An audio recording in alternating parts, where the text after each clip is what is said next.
What's up guys, it's Vro with another video here. I'm going to show you guys how to use the RAID Ledger add-on. I use this add-on to help me distribute gold, keep track of the items, and help me paste out the text at the end. Alright, I'm going to teach you guys how to use the RAID Ledger add-on right now. So right now my RAID Ledger is actually incorrect. It has items from previous runs. So what we're going to do is we're going to just clear it. Whenever you have the RAID Ledger on, it'll automatically gather items that are looted. So for my previous runs, I have stuff. I'm just going to press the clear button. It says remove all records. I say accept, and it's blank. So now when I go to master loot something, be careful about master looting. It won't detect master loot directly to something. Let me see if that's true. Type 50 to get this. Wabacha 50. It's a 50, yeah. So let's double check. So okay, there it is. I master looted it to Wabacha, and now when I go get 50 gold from him, it will actually not put it in the window automatically. I'll show you what I mean. So that's actually a pretty good catch, is how to handle master loot. Alright, so I showed you how to clear the ledger. We master looted one item. We have to be sure when we loot from Wabacha or trade from Wabacha that we enter it in. Oh, actually, I just master looted something and it didn't show up, did it? I master looted Talons. Yeah, for some reason when I master looted Talons there, it didn't show up.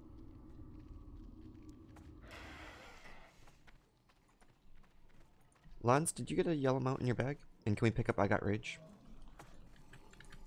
Pull this here. You already got the mount? Okay. So right there, we have to clarify on our ledger.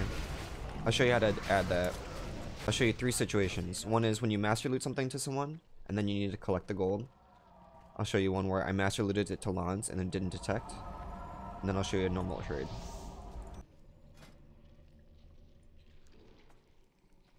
Okay. So you see this button right here, add to ledger. You want to check that. But because there's no item, there will be no record. So he trades me 50 gold, and there's no record. So here's how to add an item. I'm going to go to my bag, or to trade chat, either one. You can go to trade chat if you don't have an item in your bag. So I shift click it.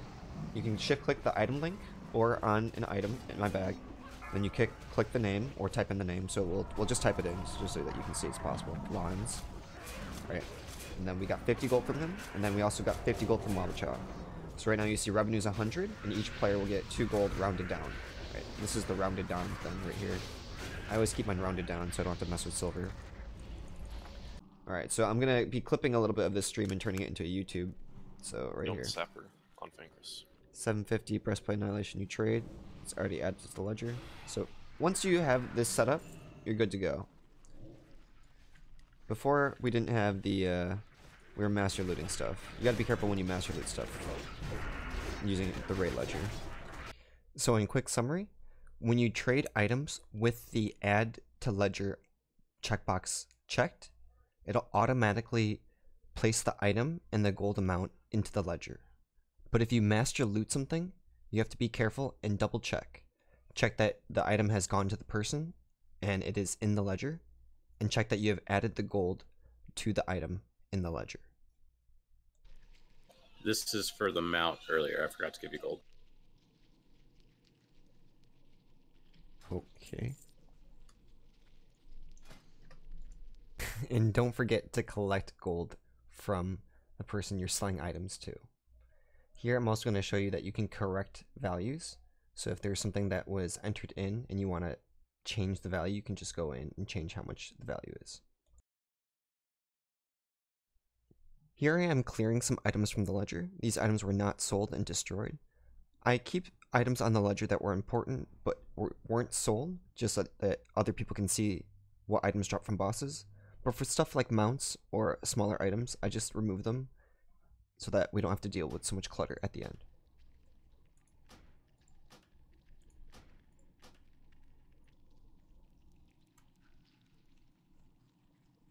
So I just I'm deleting items that are zeros so that my ledger is more concise to read at the end. You guys don't need to remember that I sold these things. Just as long as you don't clear the one with the gold in it.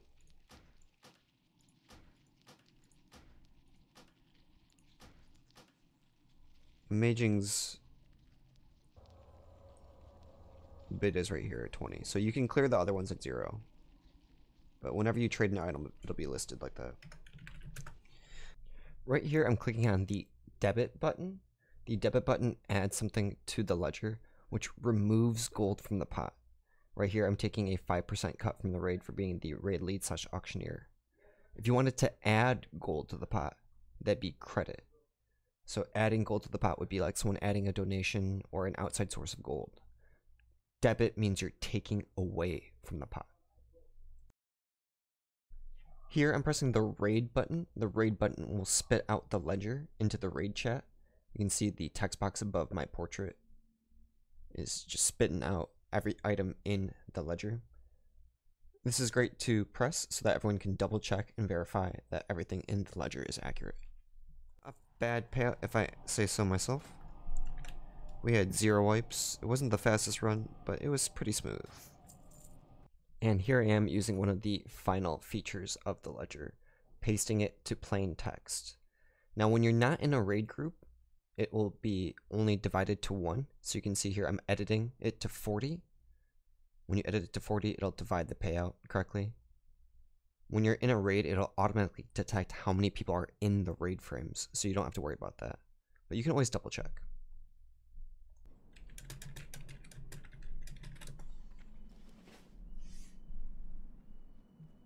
Let me paste this ledger for you boys. And that's it, guys. That's how you use the Raid Ledger add-on. If you have any questions, leave a comment below and I'll try my best to answer them. In the description will be the link to the add-on.